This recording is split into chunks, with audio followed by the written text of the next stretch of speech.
All right, we go on to the lease on the copier equipment. Mike, can you come up and sit at the table?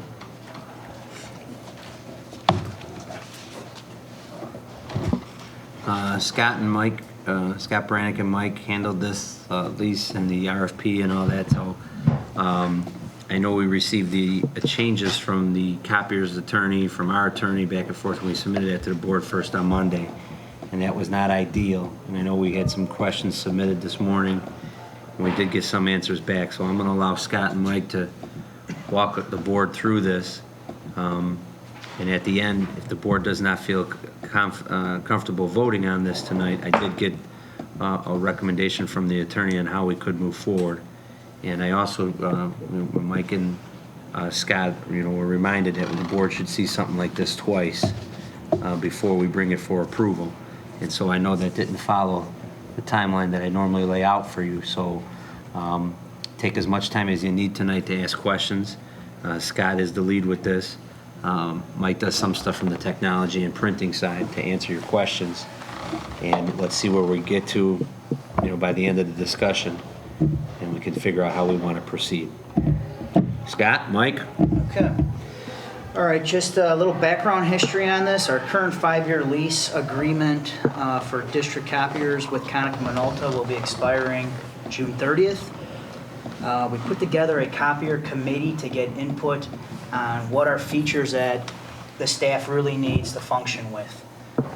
The committee consisted of 5 teachers, 1 support staff, and 2 administrators. The request for proposal was sent out to 5 different vendors. The nice part about the 5 different vendors, we were able to capture 4 different copier brands that were available to the district.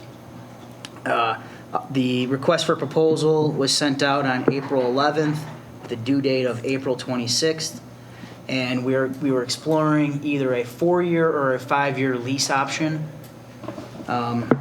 District received proposals from all 5.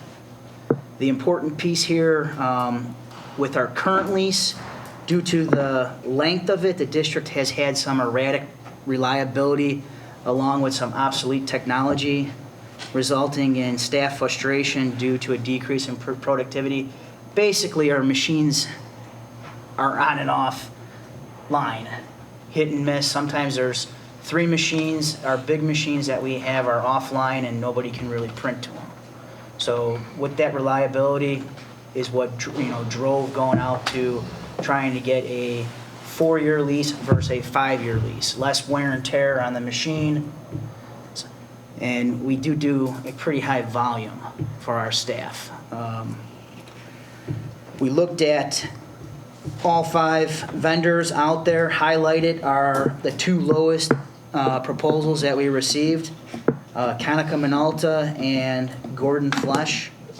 We did our due diligence with visiting the copier companies to see the updated equipment that they had. We did go to every single one of them and check it to make sure that it met our requirements that we had in our RFP.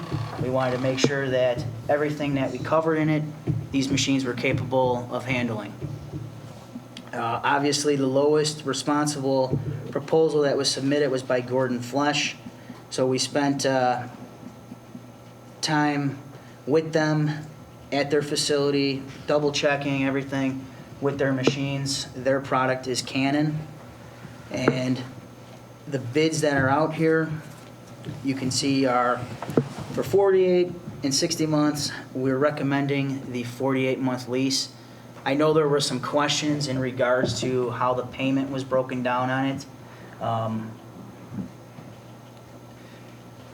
Mike, if I'm not mistaken, some bid on no overage charge and just gave us a flat volume on it, and some gave us a per print breakdown for black and white versus colored copies.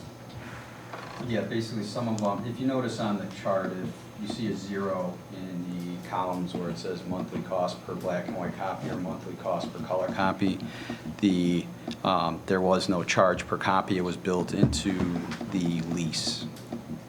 If they do have numbers in there, that was based on the amount of copies we made annually last year, and that was their costs based on that. Stop in there, because I don't understand when the column that says lease has got 48 and 60 and numbers under it, and then there's a service, and then there's, you know, a monthly and annual with 48 and 60, and I cannot understand what you were trying to address between the lease column. I know the difference between monthly and annual, pick whichever one you want, and the other side that says monthly and annual cost. What are The they monthly cost was the differentiate? total of the columns of the cost per black and white, cost per color, and the lease.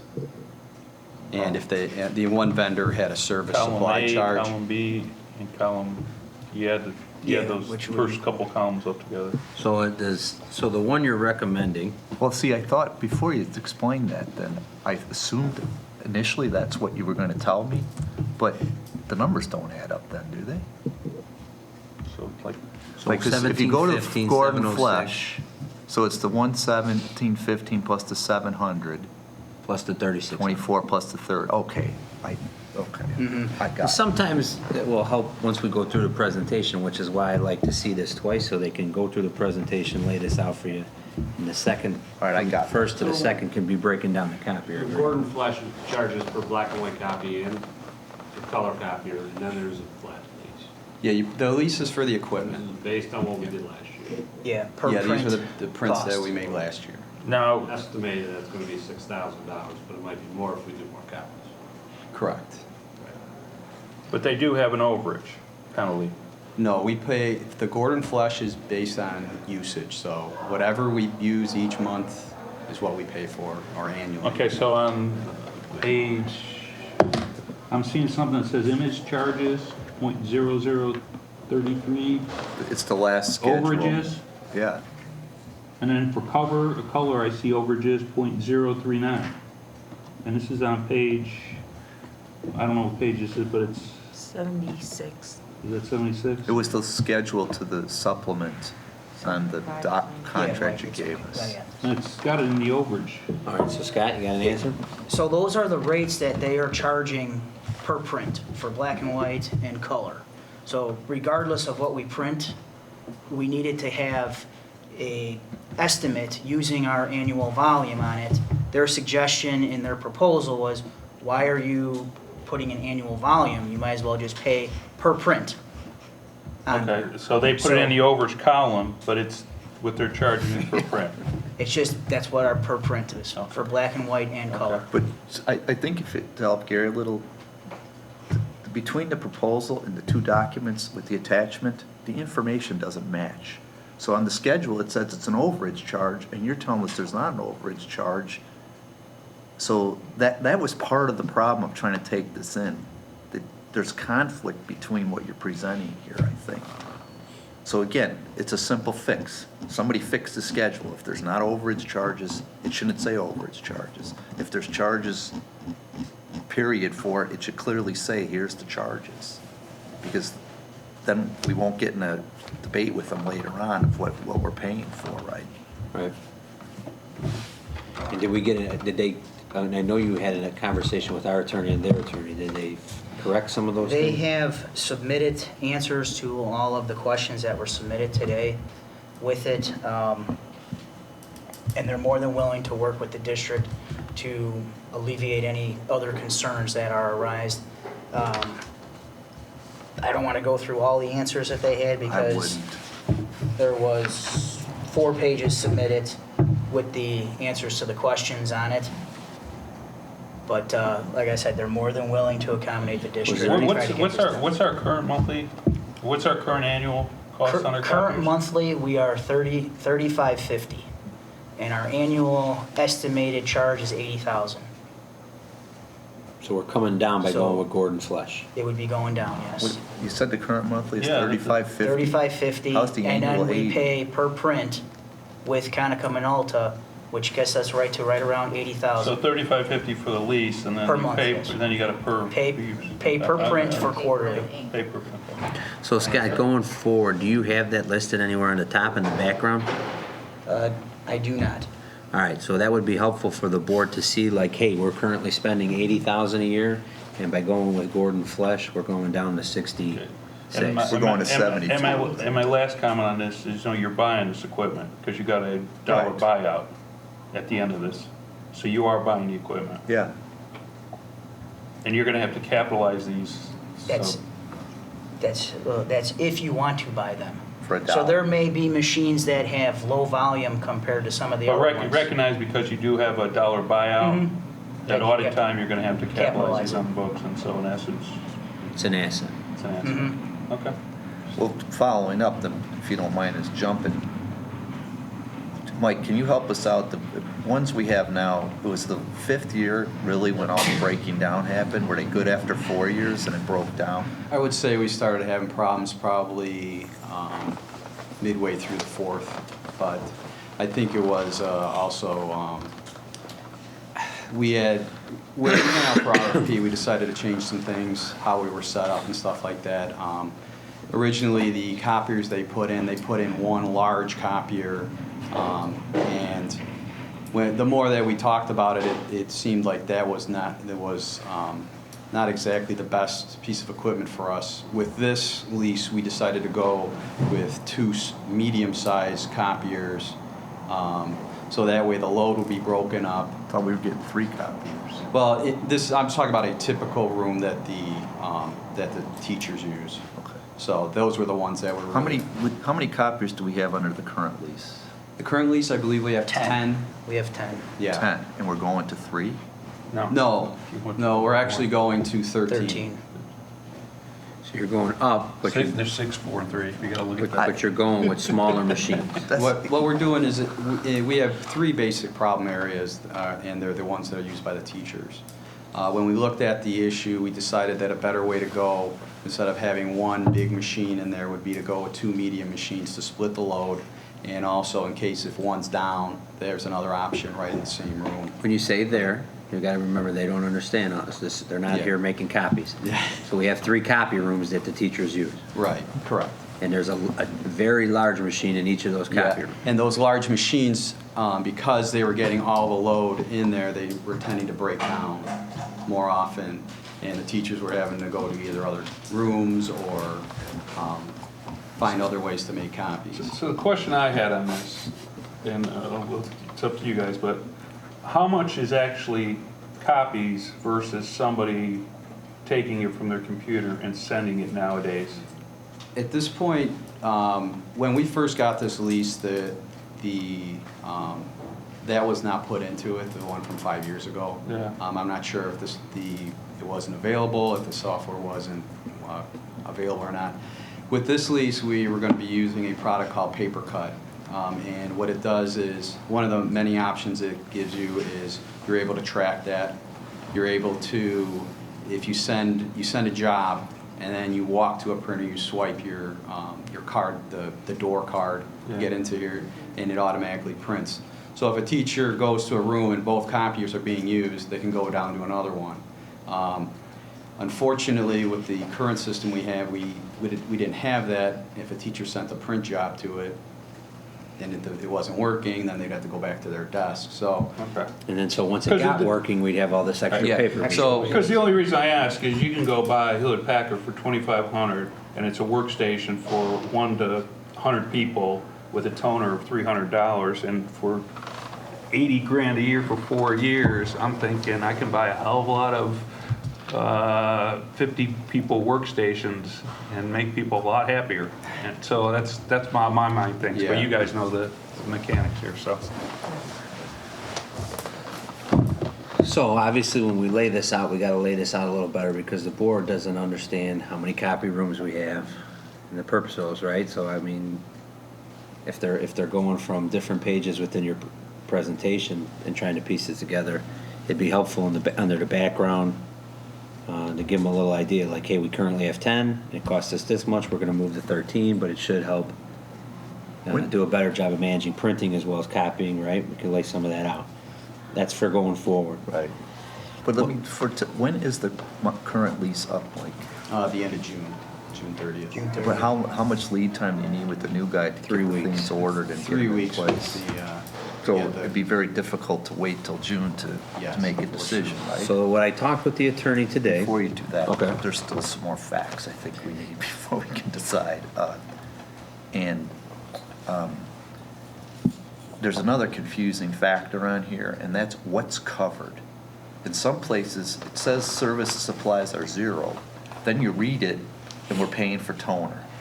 I assume we're paying for paper. They're not giving us free In the paper, are when the they? RFP was sent out, it was in there that the only thing, they would cover, toner would be covered, staples would be covered. We would basically be responsible for the paper. So that's still true? Yes. I think you need to clarify that in the terms of the agreement. I don't think it's That's some what it things we worked says. out today between the Okay. RFP. We sent another copy of the RFP again to their Okay. attorney to show like. Okay. And then the other thing is, after as Gary pointed out, it's really a purchase because the dollar you can use to buy it after, they assume you're going to do that. But if after 4 years, these printers are still in pretty good shape, do we need special software? Would we have to continue to buy that from them, or is it? The question I have is, I'm sure we can get maintenance from them, or whatever we need is a separate payment. But can we still operate the printers without their help after the 4 years are up? Are you talking about like, just to print to them and to copy to them? No, just whatever the full functionality is that we're getting and using for the 4 years. When the 4 years are up, do we still have the full functionality if we buy them for that? Yes, yes. Okay, so one thing is, in the way you did the analysis of worrying about the fifth year, but on the flip side is if they're still working pretty well, we can continue to operate them and just either get a maintenance agreement or arrange to get our own toner and staplers or what. I mean, you'd probably have to have a maintenance agreement because they are going to break down, but not have to pay for them. If they worked another even 6 months, like you're saying, it appears to have this. I'm sure timeline. too, we could even look at the ones that are really high usage and maybe only lease those out, too, if they're going to be replaced, though. Okay. Look into those options. Our experience though has been Yeah. that after 4 years, these things take a pretty good beating. Yeah, I wouldn't Yeah. count on it working the day Yeah, past I mean, the they're- lease is up. The If you copies- saw teachers in that Well, room I was gonna ask you a banging different doors, question, slamming though. shut. I've never worked anywhere where the copiers actually work all the time, No, in nobody 23 has. years, Yes. right? Me neither. Nobody. Copiers never We work. put the copy guy on our school composite Sure. because he was there so much. Us too. But And, like, she's not kidding, like us too. since they offer a 5-year lease, and we had a 5-year lease, did you discuss with the two main ones to say, well, we have a problem in the 5th year with these? Is there a solution to that? Well, usually, we get told, they have quality service, they'll come up, they'll give it a year, in the RFP, we requested for yearly maintenance where they come in during the summertime and basically rebuild the machines, That's not covered in the agreement, though. Okay. It was in the RFP, so. It's in there in the RFP, and it was on my first original sheet that I sent back to Gordon Flesh saying, this is what we had in the RFP versus what you left out. And it might have been lost in translation as far as all the different red line versions that went through it. Okay. So there are a few items that are still missing in it, but will be addressed. So what the attorney was recommending is, because of this 3-week lead time, because I prepared Scott and Mike today that it may need to wait to June. I got an email from Brian Crawley from Franzik at about 4:45. Would you say, Scott, we got that? Yep. And Brian said that an option is that the Board of Education can approve Gordon Flesh with pending superintendent and attorney final revisions We've and done that approvals. before. Right. So this way, as we work through this, if everything comes into where answers your questions that you had submitted and the concerns our attorney had, And their concerns, And their they con- right. found themselves that there's items that were in the RFP that weren't included in their proposal. so if that gets addressed, the board has technically approved us to go forward with Gordon Flesh, and they could approve the hiring, and so we're not under the time, the time constraint of the 3-week lead time. If for some reason we cannot reach an agreement between myself and our attorney with the the contractor we're recommending, the board is not bound to this agreement because it said only pending superintendent and attorney approval. You know, so by you saying that, if I'm saying, hey, we don't have final approval, we're not bound to go with Gordon Flesh, and then we can go with the next bidder or bring this back to the table. So everyone on my left, okay with that? With that wording of the motion? Give it one more time so we're sure we'll read. Let me get, Secret. The way we've done it before. yeah. Yeah. You want to read it out, Tim? Yeah. Because you're good at, anyone, I have, am I right? You happy with, okay with that? You'll be, okay. And this is from All right. Brian, but more or less, I suggest that the board is so inclined, and since there's a timing element, the board can approve the agreement subject to Page attorney 65. subject to attorney review and final approval by the superintendent. That way, the further board approval is not required, but the agreement can be finalized. In the unlikely event if significant concerns remain, the board is not bound to the agreement. That was just Brian's email to me. So we would just approve it pending attorney review and final I approval can by do the that. superintendent. I have one other question, though. It's kind of tied to your last report. Is our volume of printing going down? I mean, if we're putting everything on Google Books, Google. That's what I was just thinking. That and it's like- presentation had no worksheets on it. So Why- wouldn't you think as we go to one-to-one, wouldn't copy usage just decrease given every student has a Chromebook?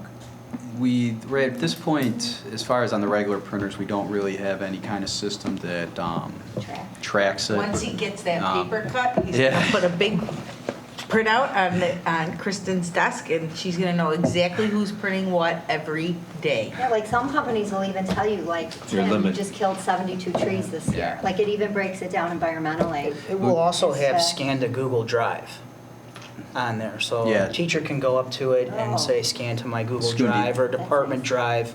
So this way, we're hoping to eliminate some of that waste.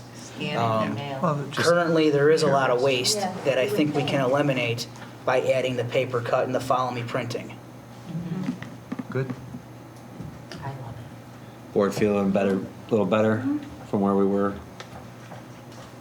Okay? I'm okay with, you okay with it, Gary? Yeah, I'm okay with it. Go ahead. You wanna- Are you, I'll try.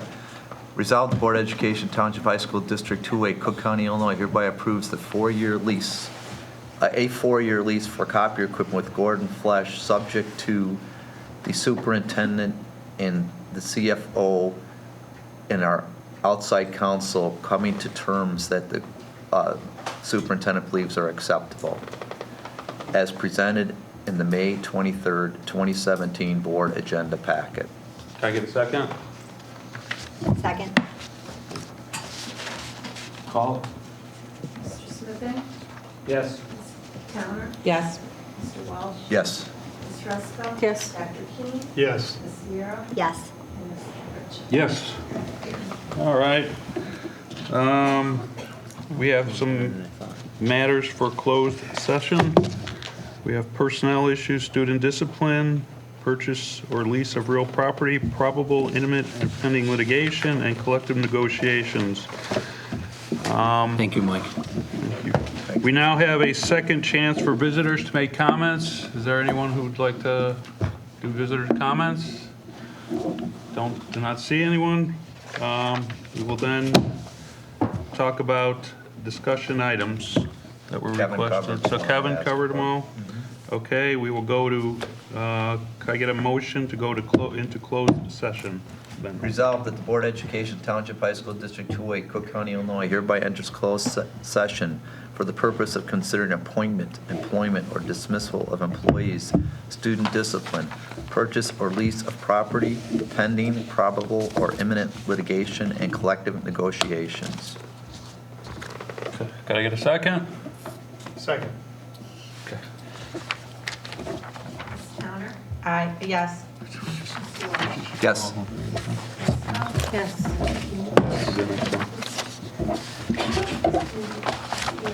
Yes. Mr. Smithing? Yes. And Ms. Goodrich? Yes. Mary Ann, as we go forward, yeah, can we look at Robert's rules to see, like, for